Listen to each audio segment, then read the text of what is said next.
What's going on, everyone? It's Ben from YGO from Zero, back with another Retro Yu-Gi-Oh video, and back with another Perfect Circle format video. It's been a while since I've revisited this format, but there have been some exciting developments lately in it, and so I figured I would revisit it, sort of talk about a new winning deck that managed to win well, not the latest tournament, there was actually one that just wrapped up very recently, but this was the one that won right before it, and it kind of took the community a bit by storm because it is a very, very innovative deck. This is Gwari's Windbeat deck list. Now, if you don't know what Perfect Circle format is, let me go over that before we dive into what makes this deck so special. So, Perfect Circle format is the format based around SJC Orlando in January 2008 using the September 2007 ban list.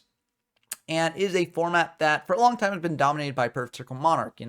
That is a deck that basically plays a hero engine and is able to, loop things like Disc Commander to draw a bunch of cards and also get out, locks with Phoenix Blast and Rise of the Storm Monarch and things like that. And that deck has been very dominant, both at the time and also just in retro play. A lot of the time that deck managed to win events because it's a very, very good deck, and it still is a very, very good deck. But recently there's been a lot more experimentation in the format, and this Windbeat deck by Gwari here actually managed to take an event, and it plays some very interesting cards. So I figure I want to talk about it here and show it off because I think it is very innovative, and people love Winged Rhinos. So this is a deck playing Winged Rhinos and abusing it, so I figured I'd talk about it here. So the basic goal of the deck is to get a bit aggro with your wind things, and also to sort of, negate a lot of what your opponent's doing with things like Rhinos, stopping things like Phoenix Blast from getting a lot of value there, or just battle traps in general. And also just getting aggressive, getting over things with Rising Air Current, plus Harpy Lady 1, Rhinos, Hunter Owl actually being a very powerful card just to get up to absurd amounts of attack as you stack your wind monsters, and just get really aggressive and overwhelm your opponent, right? So the deck is pretty good against Perfect Circle Monarch. It can beat over things like Great Creature Spy, which is something that the deck wants to have. It can get around their traps, and it can do just a lot of very interesting things. So I wanted to try it out here. I don't think the deck is perfect by any means, but I do understand why it was able to win an event now, because it is sort of very, very ideally equipped to deal with a lot of what's going on in the meta. I think over time, as people adapt to it, is a deck that will get worse. Like playing around Icarus Attack is something that you can pretty easily do once you know it's coming, which, things like Edison format have shown, where Blackwings, once you know they're on Blackwings, you know to play around Icarus Attack a bit. But I can definitely see why this was able to win. So going through the card by card, we've got Triple Winged Rhinos. Of course, this is able to get around your traps, so that's very nice. And you can even use your own traps to trigger this thing if you need to, so that's very good as well. We've got Triple Harpy Lady 1 to buff up things like our Winged Rhinos. We've got Triple Harpy Queen, just a good wind beater, and this can actually tie with monarchs that aren't Ryza while Rising Air Current up, which this deck is playing two of because you do want to get really aggressive with it. We're also playing Triple Flying Carry number 1 to get into things like Harpy Lady 1 or Hunter Owl. Hunter Owl is a card that can cause like locks. If you have multiple Hunter Owl on field and that's the only monster you have, then your opponent actually can't attack you. So that's pretty good as well. And also just gets up to high amounts of attack, which is also very nice. We've got DD Warrior Lady and DD Warrior to banish our opponent's stuff. For the spells, we got Book of Moon to get over our opponent's monsters, or just be a very versatile card in general. It can allow you to, avoid certain types of removal. It can allow you to, get over monsters that I mentioned. It can allow you basically to fade effects. A lot of different things that this thing can do. So it's very, very good in that regard. We got a Fisher to deal with our opponent's monster, along with a Smashing Ground, 1-for-1 spot removal, which is pretty good. We got an MST to deal with their back row, Double Knock to deal with their sets, a Premat to bring back our monsters. And speaking of bringing back our monsters, to start off the traps, we got Call the Haunted here to bring back our monsters. We got double Dim, or actually triple Dim Priz, to stop our opponent's attacks going in. Triple Icarus Attack for the many Wing Beasts we play. We play 9 Wing Beasts total. And Icarus Attack is very, very good if you're able to pull it off. We got a Mirror Force to deal with our opponents attacking in. We got Triple Solemn Judgment to stop a lot of their plays. We got a TT to blow up the board and a Trap Dash Shoot to get a peek at their hand, spin something back. For the side deck, we got a lot of different options for deck that are playing a lot of level 4s. We can play 4-star Ladybug of Doom, which is a very funny tech card. We got Triple DD Crow to deal with Graveyard-reliant decks, and also it pairs well with Icarus Attack as well, so that's pretty nice too. Double DD Warrior for decks that play a lot of things with the Graveyard as well. A Mobius to deal with back row heavy decks, a Heavy Storm to deal with back row heavy decks, a Soul Taker to deal with monsters that might miss timing. Double Bottomless to deal with big monsters, and Triple Dust Tornado for back row heavy decks. So let's dive into some games and see how this deck actually does against the meta. So firstly, we've got some games against Jim Bob here, a frequent guest on the channel. It's always a pleasure to have them on. We are going to be going first here, and this is kind of a weird opening hand. We could just summon out like Hunter Owl and then set Dimpriz, Death Shoot, and just hope that's enough. Or we could set Morphing Jar, set our entire hand, and try and get some draws off that. But I'm going to do a bit more of a, wait and seize type of play, where I'm just going to set TT, set Death Shoot, and pass. I don't necessarily want to lose my Hunter Owl this early if they've got backer removal, so I figure I'll go for Death Shoot, see what they've got, and if they don't have spell and trap removal, I can use TT on whatever they bring out. But if they do, they'll clear the TT, which is unfortunate, but I'll still have Dimpriz and things like that. And I'll also know what their hand is, so I'll be able to sort of plan out my plays further later. In standby, we're going to activate this Death Shoot and see that they've got a Treeborn, a Fearmonger, an Exiled Force, a Greater Spy, Fiend's Moonblast, and a Heavy Storm. So they do have spell and trap removal. And they also have a lot of passive monsters. So I'm probably not going to be using the TT this turn. But it is, kind of interesting here. They might use the Heavy, given that we've got this TT here. Although they're probably just going to set Greater Spy and pass. But if we know that, then we could potentially summon out a monster and use TT on our turn, which isn't the best, but it is something we can do. So maybe they want to get rid of something like that. But we are going to take the Frog, because Frog is the thing that can come back the easiest. And we don't want to give them that free +1 every turn for their Monarchs. So we're just going to get rid of that and get it out of the picture. They are going to go for Heavy on our back row indeed, and then set 2, pass back to us. We draw into a Winged Rhinos here, which is actually pretty good. But we know about the Spy, so we're just going to set a Morphing Jar, set a Solomon, a Dimpriz, and pass. Now, there is risk of this Morphing Jar getting Fiend's Moonblasted, which is unfortunate, but we do have Dimpriz to stop an attack, and so I don't really worry about this that much. I'm mainly worried about, a Monarch, but if they do go for a Monarch, I can just Solomon it, so it's not bad. So I don't really fear the Fiend's Moonblast. And right now I'm kind of trying to bait out the Exiled Force because I don't necessarily want to lose my Rhino, so that's my aggressive pressure. It's also a wind for Hunting Owl. So yeah, I figure it's better to lose the Morphing Jar to the Exiled Force. And if they don't go for an Exiled Force play, because maybe they're thinking that we're playing around the Exiled Force, then we potentially get a lot of value next turn as well. They're going to go for D-Draw here, pitching a Fearmonger, drawing 2. And then they're able to go Exiled Force, pop our monster. So that was something that we knew could happen. We could have gone for TT there if we wanted. Actually, we didn't have TT, so we couldn't have done that. Even if I had it, I'm not sure if I would have used it there. We draw into another Hunting Owl, which is very funny. Or Hunter Owl, that is, sorry. So yeah, that could be funny later, and we can potentially set up a Hunter Owl lock, but it's obviously not, the ideal card to draw, but it's still something. We're just going to summon out Rhinos because we know that's the Spy. We're just going to leave it at that. They're going to flip up this Spy, and they're going to bring out another Spy in defense there. And they're going to tribute both for a Light and Darkness Dragon. I'm feeling very good about that because we can just go Solemn Judgment on that and destroy it. That will destroy the Fiend's Moonblast as well. And our opponent will get to bring out a monster due to Light and Darkness Dragon's effect. So we are perfectly fine with that. They're going to set 1, pass back to us. And we draw Harpy Lady 1, which actually will allow us to get over the Spy. We're going to attack in with that Rhinos to try and clear it, and that will go through. And now we can attack directly with the Harpy Lady 1 and pass back to them, or Harpy Lady, excuse me. This thing is always treated as Harpy Lady. They're going to set 1, pass back to us. We draw into another Hunter Owl. That is kind of wild. We're just going to go for it because, we're trying to get aggressive here. If they do have something like TT, we can at least bounce back our Rhinos, so it's not the worst thing for us. But it's a Spirit Reaper, so that's going to stick around for a bit and be generally annoying, unfortunately. Opponent's going to set another pass back. We draw Icarus Sack, which is very good. We can set that. That can clear the Reaper next turn. Unfortunately, they do have Dust Tornado for that, so they are able to clear that. And they are going to think about this. And Fiend's Moonblast are back row. And we're going to think about that, whether we want to use Winged Rhinos here or not, because it seems to me like they're going for a Monarch play.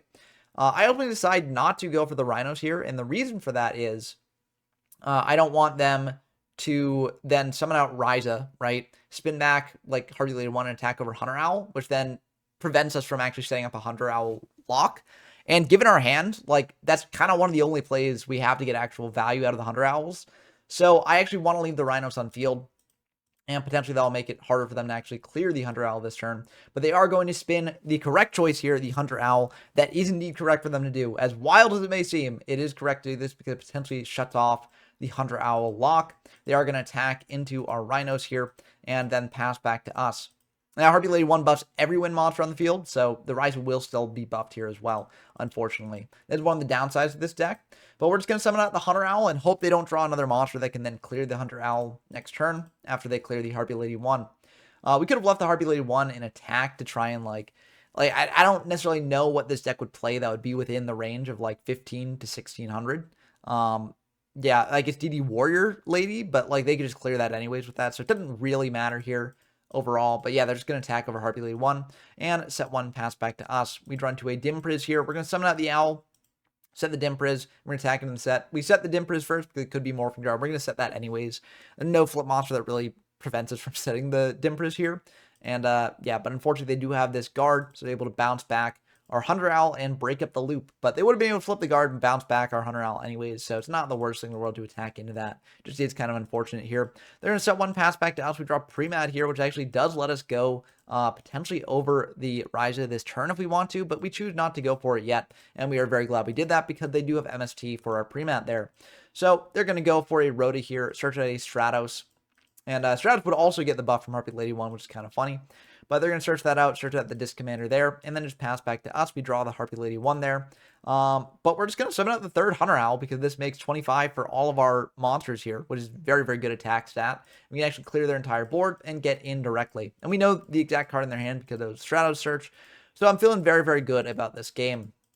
We've got it to the point where, like, unless they draw, like, Lightning Vortex, we're in a very good spot. And if they do that, we can just summon a Harpy Lady 1 next turn, and they'll have no other cards. So I feel pretty good about this. They're going to check their grave because their hand is just Premat Disc Commander there, and they're just going to admit defeat.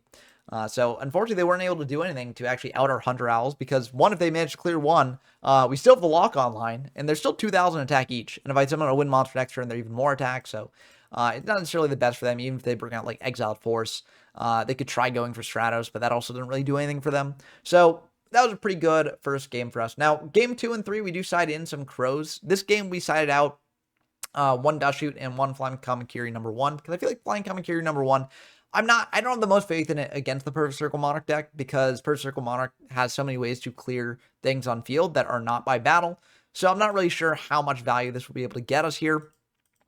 So I decided to side out 1 for a DD Crow, and I sided out the Dust Shoot because we were going second here. We're going to MST that Dimpriz, summon out a Kamakiri, attack in for 14, and then main 2, we're going to set a TT. I would preferably not like to use the TT on, the Kamakiri number 1 here, but if I'm forced to, I will do it, and this does bait out some spell and trap removal. I don't want to set Icarus attack right now because we don't have Wingbeast, so we can't even use it for that. They go for heavy anyways, so I mean, it won't matter that much. And they do pitch a Mally, so we do have the choice here to wait a bit. We could potentially, let them summon out something with the Mally, like potentially go for a Ryza or something, but I don't really want to let them summon out a Monarch right now. They could have Sidra and summon out anyways, but I feel like it is just better safe than sorry, so I'm just going to banish the Mally with the Crow there. Unfortunately, we do lose our Icarus attack tribute by doing that, but I think it's still fine. So I'll leave it at that. They're going to set 2 pass back to us. We draw into a Solemn there. We're going to knock the set, and they're going to lose their Spies. They're going to manage 2 Spies from decks. So we know that we don't have to worry about Spies anymore. We're just going to attack in Flying Kamakiri number 1 again. I think we're at such low cards that we're fine just potentially running into a 1-for-1 if we can just get aggressive, because we don't really have the luxury of sitting back and doing nothing. Like, I think this deck kind of has to get aggressive in certain situations, because if Perfect Circle Monarch is given time, they will find a way to get into Monarchs, and they will find a way to, get the card advantage over us. So we kind of just need to get aggressive while we can. We set a Judgment. They will use Death Tornado on that, so we do lose our Judgment there. They are going to summon out a Breaker here and just pass back to us. We got Book of Moon, so we can actually get over the Breaker. But what we're going to do, because we want to get the Icarus attack online, this may be a bit of a greedy play on my part, but I'm just going to crash 2 Kamakiris in and bring out a Harpy Lady 1. And then I'm going to get over the Breaker with the book here. So I'm going to clear it that way, then send Icarus, pass back to them. Now we could potentially get, sort of in a bad spot here if they do, like Sidra into a Monarch, because then we can't use Icarus attack. But I feel like most other situations, we are going to be fine here. And given they're going first, I'm not sure if they even have Siders in their deck. Like, it's something that people often side instead of having main. So, like, I feel like this is a perfectly fine move to do. I guess Stratos and just attacking in is also a risk as well. But I feel like ultimately this is an okay play. And also did deck thin for us. That's nice too. We're just going to attack in with this Harpy Lady 1 again and pass back to them. We could set the Nobleman just to give us a way to actually activate Icarus here. Yeah, I think I probably should have set the Nobleman just in case. It's obviously very, very lossy to then tribute the Harpy Lady 1 and pop one of our own cards and one of theirs, but, like, it might have been worth doing just in case. They're just going to set 1 though and pass back to us. We draw Winged Rhinos, so we are in a very good spot. We'll summon out the Rhinos, and then we're just going to get aggressive attack in for 18. And we do this first in case they've got a way to clear the Harpy Lady 1. They're not going to use a Battle Trap on the Rhinos because it'll just bounce back to hand. So at least this way, by attacking first with the Rhinos, we get in the 300 extra damage. But it looks like that will be enough. It seems like their set was just a D-Draw, and their hand was Ryza, Mobius, Lightning Vortex, and D-Draw. So, yeah, that worked out pretty well for us.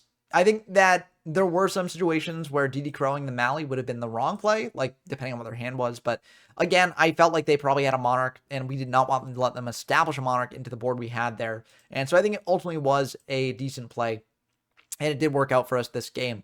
But this wasn't the only game we got with Jim Bob. We actually got another game here, so let's dive into that one now. This is the second match we played against them. It was a direct rematch, so we know that they're on Perfect Circle Monarch, and they know we're on this Wind deck. And they're going to start with a Rhoda going for a Stratos here, getting out their Wind Monster early and searching out a Disc Commander. They're going to pass back to us. We draw a Winged Rhinos here. We're just going to go for crashing with the Winged Rhinos. This maybe is a bit greedy because, like, I could just summon a Hunter Owl next turn and then get in that way. But, like, if they got a Monarch in hand, I don't want them to just tribute out the Monarch and spin back a Rhinos or do something like that. So I'm just going to crash in. Say Dim Prism Solemn instead of playing a heavy. But if they do go for heavy here, I probably just let that go through, then set call next turn to then bring back one of our wins for our Hunter Owl, and then we're still in a good spot. I could have just set, like, Dim Priz on its own, and that might have been good too, but I didn't want to, like, lose it to, like, an MST or Dust, or I guess Dust Tornado wouldn't be a factor, but I didn't want to lose it to an MST. I guess MST that won, so... You know, I maybe should have just set the Dim Priz here. That probably would have been the better play, but they just T-set pass, so it's not the worst thing in the world for us. We're going to go for a knock first, and you might wonder, like, why are you doing this? This doesn't really make sense. The reason I'm doing this is if that set is a Disc Commander, and we summon out Rhinos before going for knock, and they go, like, TT to blow up the board, which they probably wouldn't do against Rhinos, but they might just be doing it for tempo, then, like, we lose the opportunity to actually banish the Disc Commander. Same goes with Sangan, right? And again, I'm not worried about TT because I'm just summoning out Rhinos. They're not going to use a TT on a Rhinos. So I feel like this should be fine doing it in this order. And that's one of those things that, like, it's always good to keep in mind, like, your game plan and what you're playing, where, like, normally the, you know, conventional line of wisdom there would be summon your monster first, then go for knock because it makes their TTs a lot less valuable. Here, since we're playing Rhinos, we can sort of ignore that line of reasoning and do the so-called wrong version of that play. But here, I think it is the right version. We said a call pass back to them. We're getting really greedy with our back row. We're just playing it heavily into heavy. But I feel like we've got Solemn, so we can just Solemn the heavy if it does come down.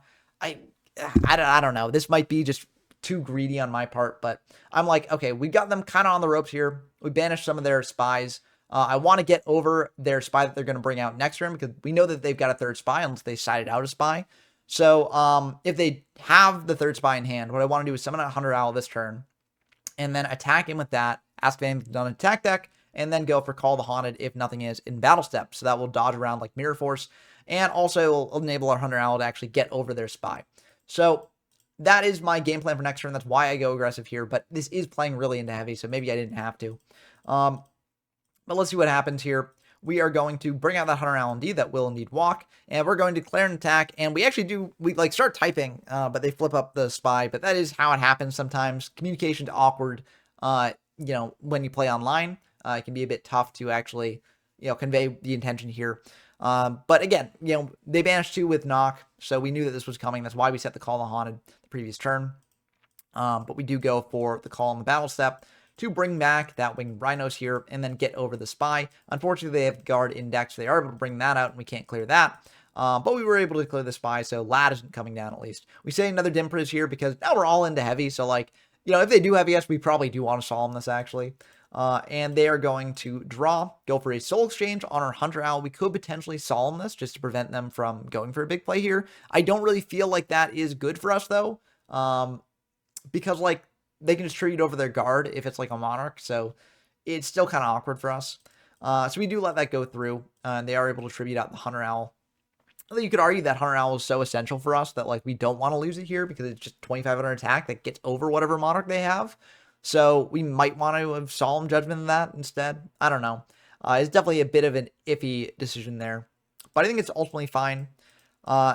They go for that and they spin the Solemn. I decided not to Solemn the Ryza, by the way, because I don't really feel like it's necessary. We've got double Dim Priz here, so if they do attack in, we can banish. Unfortunately, we forget about the Soul Exchange battle phase restriction where you can't actually attack this turn. So I reveal a bit of information there about the Dim Priz. But then we realize it later. On the Dim Priz activation, I you know, go for the Rhinos there, which is just a play I do to disconnect it from the call, so that way I can, you know, potentially not lose it to like an MST or something. But we sort of revert everything back. I just shuffle up the back row we had. They're both Dim Priz, but my opponent doesn't know that. And then we draw into the Solemn here, and so we'll just set that pass. and they're going to go for Crush Card Virus. So that is very brutal for us.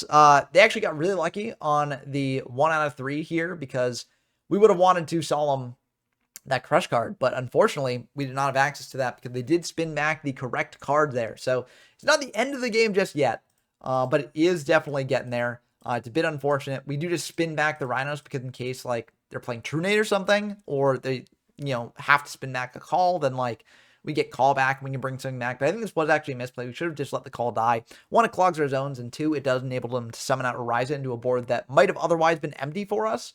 So I do think that this was a misplay on my part here. I'll have to see if it comes back to bite me. I go for a Dim Priz on the Ryza. They're going to set 1. We draw into a Rising Air Current there, and we're going to pass back to them. And they're going to go for Heavy here. We do Solemn that because we kind of do need this Dim Priz, in my opinion. Because, like, we're in a very rough spot. So I do want to just banish whatever monster they have. And if I hopefully can just keep them off monster, they can potentially reach a point where I can just reestablish my board and kill them. But I don't know. Maybe Solomon the Heavy was not the move, but we did manage to stop a Reaper there, so it's not the worst thing in the world. We draw into Hunter Owl here. We're summon out the Hunter Owl, go for a Rising Air Current. So that'll make this thing 2,000 attack. That's pretty big for them to get over. And they're going to summon out Exiled, pop the Hunter Owl, pass back to us. We draw for Solemn Judgment there. We set that, pass back to them. They're going to set 1, pass back to us. We draw DD Warrior Lady. We're going to attack in to their set. It is a Disc Commander here. Now, we do have the option to potentially banish this thing. And that might be a good option. They haven't used up Premat. They haven't used up Call. So that is kind of awkward for us that the Disc Commander is still in play. But I'm thinking like, okay, I want to preserve my monster on board because I'm already low on life. All I've got for interaction is a Solemn.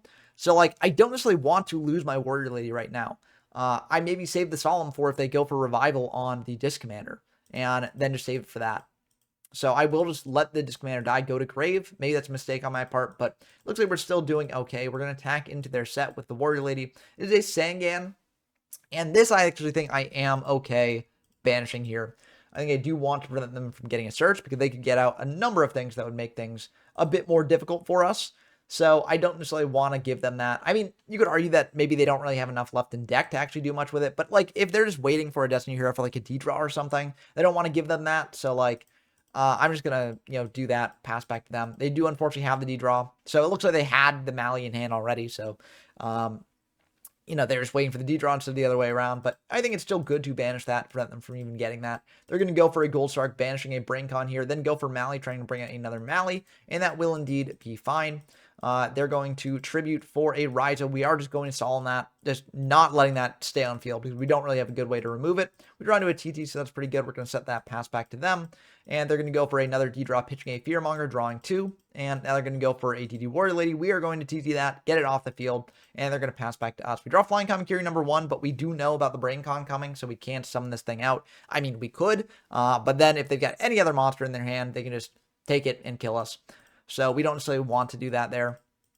But they're going to grab that Brain Control there. Set 1, pass back to us. We draw Harpy Queen. We do have a couple options here. We could potentially take it slow and just leave things as they are. But I do decide just to get aggressive. We know about one BrainCon. If they got a Monarch and BrainCon, it's the end of the game. But if we can actually get in here, then this is lethal. And unfortunately, they didn't realize that the Rising Air Current did make this lethal because this is 1900 plus 2400, which actually would kill them. So they're going to retcon that to Dust Tornado on the second attack. They probably should have Dust Tornado on the first attack, but I think they're retconning this because they didn't realize it, so it's fine. But if they had Dust Tornado on the first attack, we lost the Rising Air Current, then we would have been in a much worse spot because they could potentially kill us by BrainConning into a Monarch. And let's see their hand. They did not have a Monarch here, so let's see if they would have drawn one.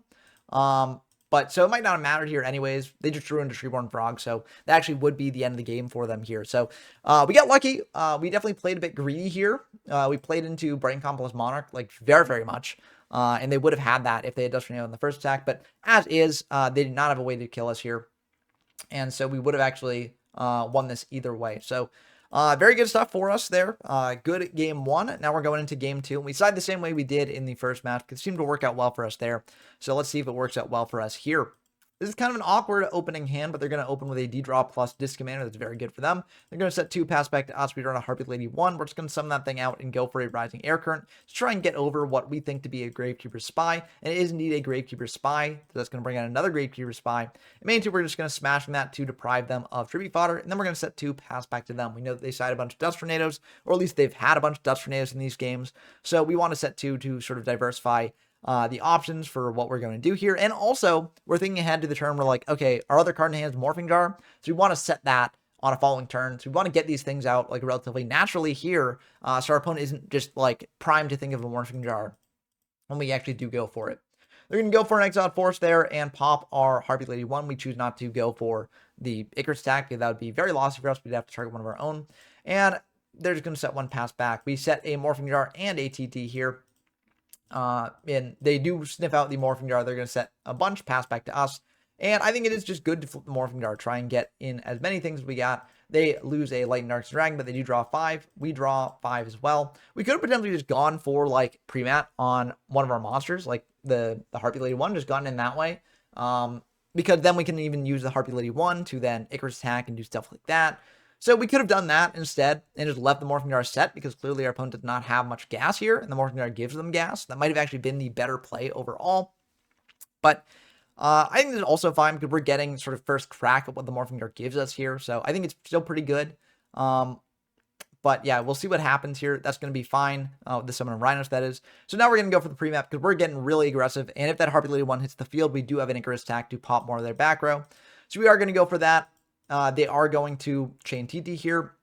We will chain Rhinos, and I think we do have to order it this way because, like, we could potentially just chain Icarus here, and then try and pop some of their back row, and then try and chain Rhinos to the Icarus. But if they've got a response to Icarus, that's not a normal trap, then we actually don't manage to get our Rhinos back to hand. So we want to use the Rhinos first here, and then we want to use the Icarus. So, yeah, we ask anything chain link 3, and then we go for an Icarus here, popping the card that they set before they set their entire hand, and then one of the other back row.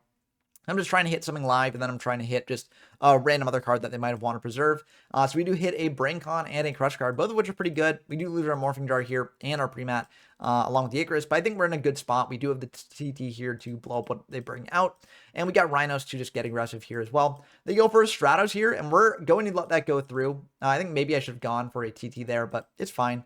They're going to go for D-Draw here, pitching the Mally, drawing 2, and then they're going to attack in for 2,300. And now I don't remember that because Rising Air Current acts on every win monster that is win. So it should be 500 less here. It should be at 4,900 instead of 5,400. So that is a mistake on my part. Apologies for that. We're going to crash or attempt to crash in with the Rhinos here. They're going to Dust Tornado the Rising Air Current, and that's still fine because it's still a crash. Neither of us realized that the Rising Air Current was buffing the Stratos. That happens sometimes. It's, you know, not something I'm used to playing in this format. So as I play with more with the deck, I think I'd get more used to it. And that's also why watching replays is a very good thing to do in these games because it lets you realize things like that. Like I didn't realize that when I was playing it, watching the replay black, I sort of get to be like, oh wait, Rising Air Current was affecting everything. So it's good just to watch replays back, analyze them. It's a good exercise. Opponent's going to go for a Mally here, and they're going to bring out another Mally. They're going to go for Rhoda to follow that up with. Sure, get a Fearmonger here. And now they're able to tribute over that Mally to pop both of our back row here. We're just going to use the TT to blow up the Mobius that comes down there. It's also part of why we didn't set the Mirror Force because we didn't want to play into that. And then they're going to go for a D-Draw, pitching the Fearmonger, passing back to us here. So we are in not a terrible spot, but we set the DD Warrior here because we want them to attack into it. I think I should just summon it out and try to attack in. But if they got like a Battle Trap, I don't necessarily want to lose this because this is removal. And I'm in kind of a vulnerable spot, so I do want to establish a field presence here. And then go and set a Mirror Force here. They go for Call on the Disc Commander. We are going to banish that with the Crow.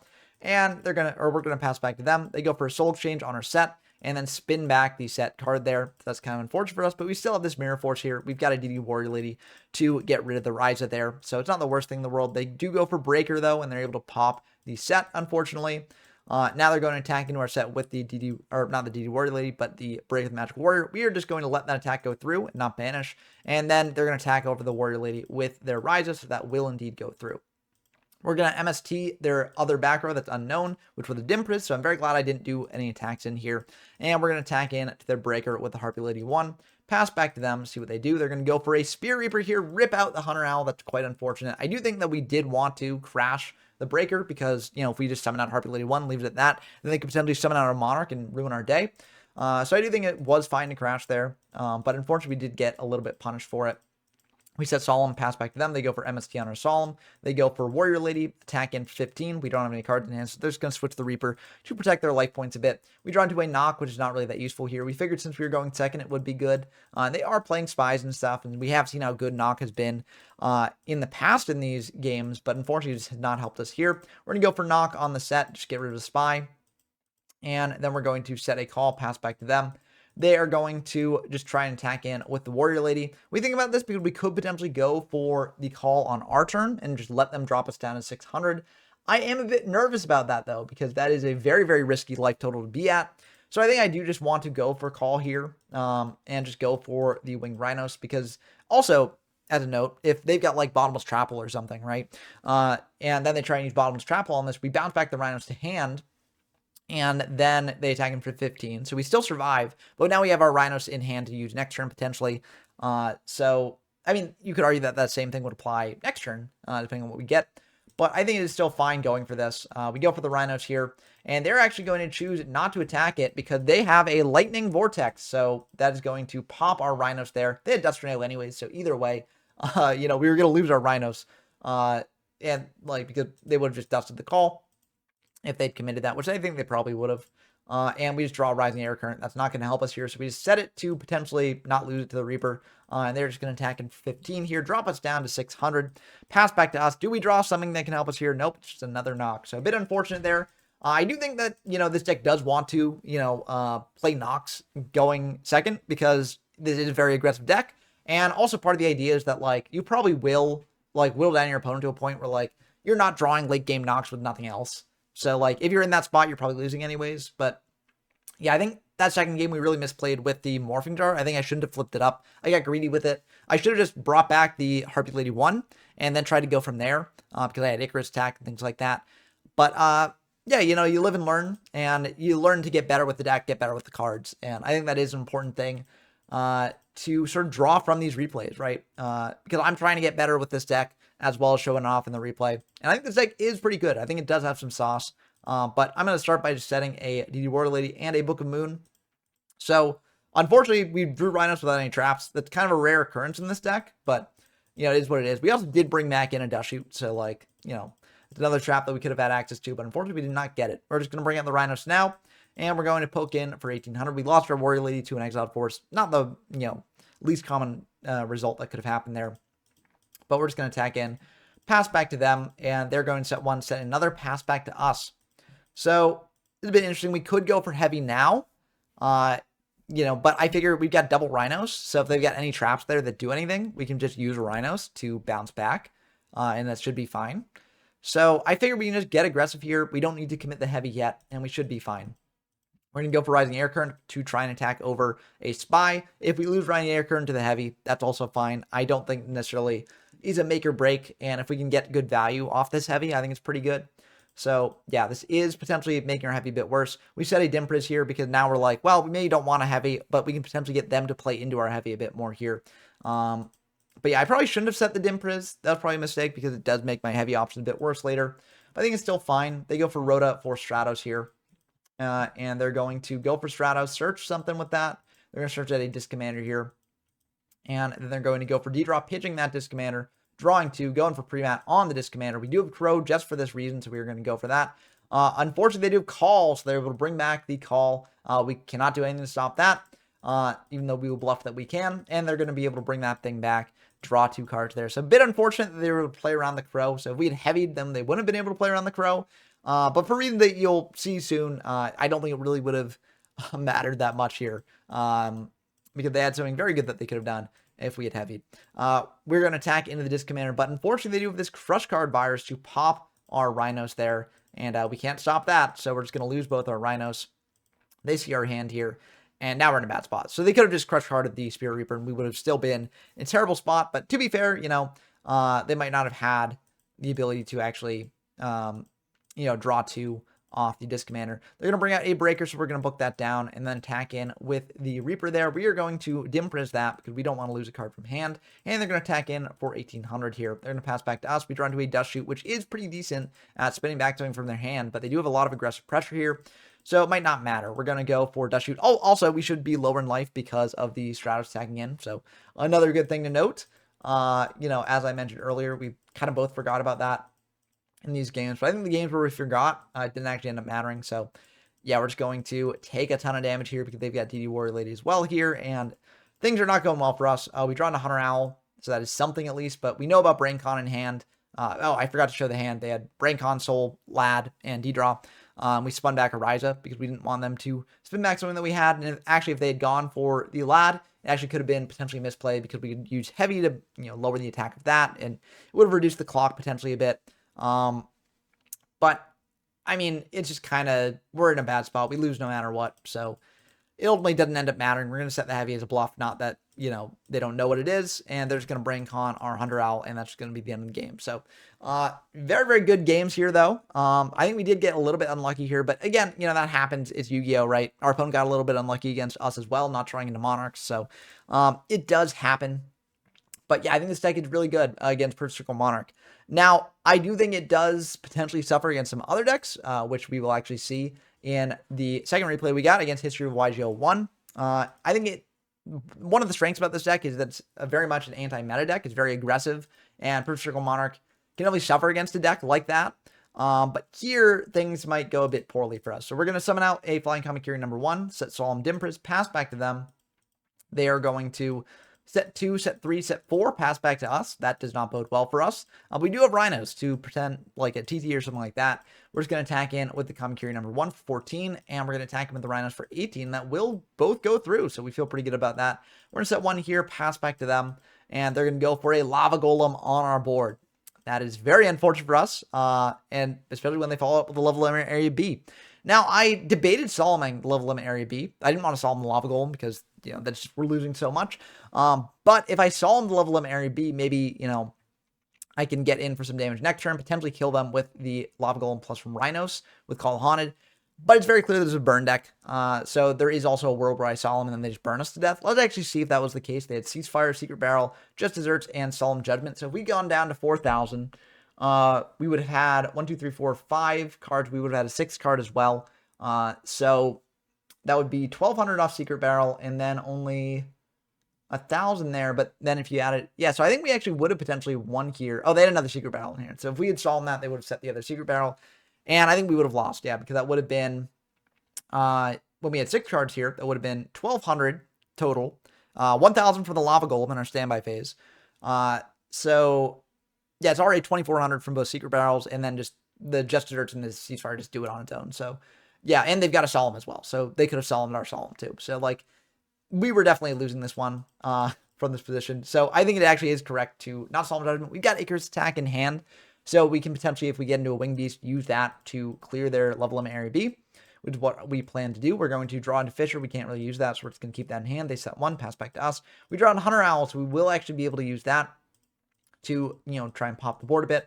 They're going to go for a Ceasefire here. We go for an Icarus Attack, and we are going to pop the level limit area B and their set monster. We could try and pop our Lava Golem instead. But that doesn't actually deal with their set monster, and I kind of want to deal with that because I want to get aggressive next turn if they don't have another Floodgate, and just try and kill them with the Lava Golem and the Winged Rhinos from Graveyard here. So they're going to go for Solemn there. We have to Solemn that because we don't really have another way to deal with this. And if they're going for like things like Ceasefire, I think they've got a fair amount of burn on the table, and they're going to try and burn us out. So I am just going to go for Solemn here. I think this might have been a bit greedy, but I feel like I got to stop this now. And I got to just, you know, sort of clear their floodgates. Unfortunately, we do indeed lose from this position, so it ultimately won't end up mattering in the end here. So yeah, maybe I shouldn't have Solemned their Solemn. Maybe I should have waited a bit more. But like, it's just rough. Solemn is not what you want to be playing against a burn deck like this. I actually take out all 3 Solemns for spell and trap removal because, you know, Solemn against burn, it can come up. There are certain things that you want to stop with it, but like, it just cuts down your life so much that it's not really worth it in my opinion. And also, this deck does not main things like Heavy Storm, for instance, which can be a bit rough when you're facing a deck like this. It just doesn't really have enough removal to actually deal with things like floodgates as much. Icarus attack is his main form of removal, which is very good for removal, but it is conditional, so that can make it kind of awkward here. But we have a great opening hand. We're just going to set a Kamakiri and a Dust Tornado. I could have just gone for setting like Harpy Lady 1 and an Icarus attack. That also would have been perfectly fine. I just figured Dust Tornado should be good enough here. And they'll probably play around Icarus attack anyways because they know that we are on wind. And so like they're probably not going to commit too much into this. But we do have Dust Tornado there. So they actually did play an Icarus attack if we had gone for the Icarus attack play. We're going to summon out this Flying Kamakiri. And then we're going to set an Icarus attack here. The reason we do this is because we figure, well, okay, you know, I want to just get in the most damage possible. I view that as a Big Shield Gardena. So I'm just going to bring out the Harpy Lady to buff the Kamakiri that I'm going to be attacking into it anyways. I should have gone for Hunter Owl instead for reasons that you'll see very shortly here. It just plays around more and it still gets in for damage. It's just I got greedy wanting that 300 extra damage over not having that. And unfortunately, I run into a desk wall here, so that it will indeed wall us off. If we had gone for Hunter Owl instead to attack over the set, just in case, we would have taken less damage, firstly. And secondly, we would have just been able to get over what they had, no matter what. So this was a big mistake on our part, and we actually do lose the game because of it, I'm pretty sure. So they're going to tribute for a Mobius there. And we decide to go for Icarus attack. We don't have a way to clear the Mobius otherwise, so we are going to pop the Kamakiri and the Mobius there. They're going to set one pass back to us.